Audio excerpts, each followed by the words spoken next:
আজকে কিছু বিষয় শেয়ার করি। সেটা হচ্ছে গিয়ে শেখার কিছু ভালো লাগা বিষয় নিয়ে। তো এগুলো হচ্ছে গিয়ে আমার ভালো লাগার বিষয়।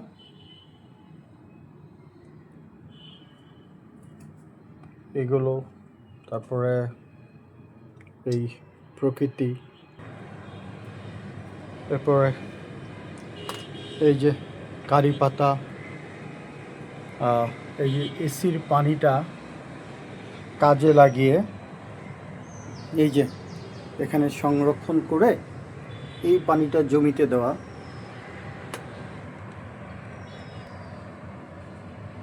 স্প্রে মেশিন দিয়ে এখানে পানি দেওয়া, দেন সিড জার্মিনেট করা। এই খেজুরটা আমি উমরা করতে গিয়ে এই বীজগুলা স্পেসিফিক্যালি নিয়ে আসছি যাতে এই জার্মিনেট করে দেশে গাছ রোপণ করা যায়।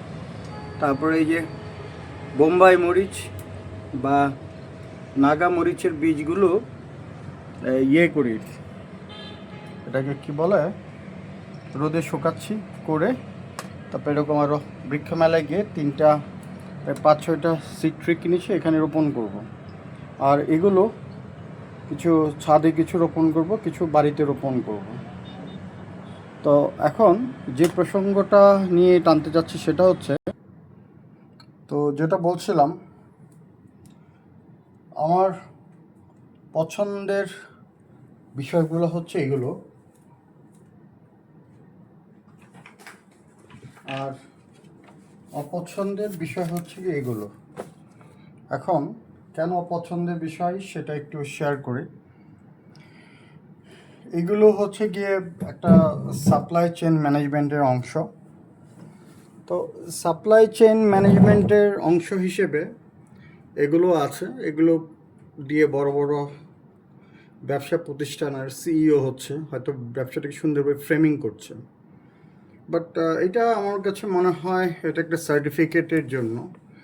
কারণ আমি একটা প্রতিষ্ঠানে প্রায় 26 বছর ধরে আছি, ওখানে আলাদা কোনো টার্ম ব্যবহার করা হয় না। এই টার্মগুলা যে ব্যবহার করা হচ্ছে এগুলোর খুব বেশি বাস্তবে প্রয়োগ আমি দেখি না। এগুলো মনে হচ্ছে আমার কাছে মনে হয় এখানে যে বিষয়গুলো আছে, বেসিক্যালি আমি এটা একটা পোস্ট গ্রাজুয়েশন ডিপ্লোমা করছি সাপ্লাই চেইন ম্যানেজমেন্টের ওপরে। ওটা একটা পরীক্ষা হবে এবং এই পরীক্ষায় আমাকে অ্যাপিয়ার করতে আমার খুব মুশকিল লাগতেছে। মুশকিল এই জন্যই লাগতেছে, এক হচ্ছে গিয়ে আমি ওখানে হোয়াট ওয়াজ মাই এক্সপেকটেশন। আমার এক্সপেকটেশন ছিল একটা বিজনেস, কিভাবে একটা উদ্যোক্তা হওয়া যায়। তো যেটা বলছিলাম যে কিভাবে একটা উদ্যোক্তা হওয়া যায় বা একটা ব্যবসাকে কিভাবে এটাকে বলে সাকসেসফুল করা যায়। তো শুরুতে ভর্তি হলাম, এটা একটা post graduation diploma supply chain management. It is true, তারা এখানে অনেক বড় আন্তর্জাতিক প্রতিষ্ঠানের জন্য হচ্ছে তারা এইগুলো ফরম্যাট করা, কিন্তু এটা বাস্তবের যে প্রয়োগ এটাতে আমি খুব একটা দেখছি না এখন পর্যন্ত। সামনে হয়তো বা হবে। কেন বললাম, এটা মোট 4টা এক্সাম হবে। এর মধ্যে একটা এক্সাম হচ্ছে কি কাল বাদে পরশু। এটা যে টপিকগুলো আছে রিসোর্স প্ল্যানিং সিস্টেম, এই রিসোর্স প্ল্যানিং সিস্টেমে যে ক্যালকুলেশন যেগুলো দিয়েছে এটা কতটুকু কাজে দিবে আমার কাছে মনে হয় 1 মেবি ম্যাক্সিমাম 5%। তারপরে এই যে এখানে রিসোর্স প্ল্যানিং সিস্টেম, তারপরে আরও কিছু আছে, এগুলা আমি নোট করেছি কিন্তু মন সায় দিচ্ছে না। যে rough cut capacity planning, then demand and management. এটা বলার উদ্দেশ্য হচ্ছে কি, এবং এটা একটা accredited university, famous university Daffodil university, somehow এটা কোলাবোরেশনে আছে। তো আমি এটার যে terminology skill required for supply chain functions কিছু কিছু ইম্পর্টেন্ট আছে। এই যে আমি কিন্তু নোট করেছি কম না, সাস্টেনেবল সাপ্লাই চেইন। কিন্তু আমার কাছে যে বিষয়টা বলতে চাচ্ছি, এক হচ্ছে কি বিজনেস করতে গেলে বা বিজনেস পরিচালনার জন্য আন্তরিকতা, পেশাদারিত্ব, সময়নিষ্ঠতা, গুড প্র্যাকটিস এখানে শেখা উচিত।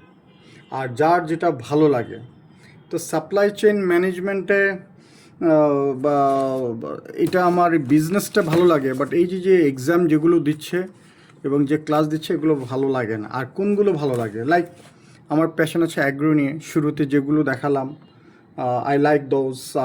দেন অ্যাগ্রো নিয়ে আমার কিছু ভালো লাগে, এই যে অ্যাগ্রো নিয়ে এটা ব্যক্তিগত টাকা দিয়ে, এটা বোধহয় 1100 টাকা দিয়ে এই বইটা কিনেছি এবং I do take note always, হ্যাঁ। এবং যখন যেটা ভালো লাগে এই যে এগুলো স্টাডি করি, এই যে এগুলো বিভিন্ন সময় স্টাডি করেছি। দেন আমার একটা ইনসেক্ট নিয়ে আমার একটু ইচ্ছা আছে, সেটা নিয়ে পড়াশোনা করতেছি। এটার সাথে আমি ইসলাম, দেন বিজনেস, ইনভায়রনমেন্ট, দেন এমপ্লয়মেন্ট এবং অর্গ্যানিক ফার্মিং, এগুলো নিয়ে আমার পছন্দের একটা জায়গা। আরেকটা আছে, ওইটা আরেকটু পরে শেয়ার করবো, এগুলো হচ্ছে আমার sector. Then this is the thing, the বলবো যে এটা বিলুপ্ত প্রায় পাখি, সেটা নিয়ে কাজ করা। সো যার যেটা ভালো লাগে সেটা অথরিটিকে জেনে, আমাদের যেটা অথরিটি আছে তারা এগুলোকে জেনে এবং এইগুলোকে নিয়ে ইন্সপায়ার করা হচ্ছে শেখানোর জন্য। পরে আবার আলোচনা করবো অন্য বিষয় নিয়ে। Thank you very much.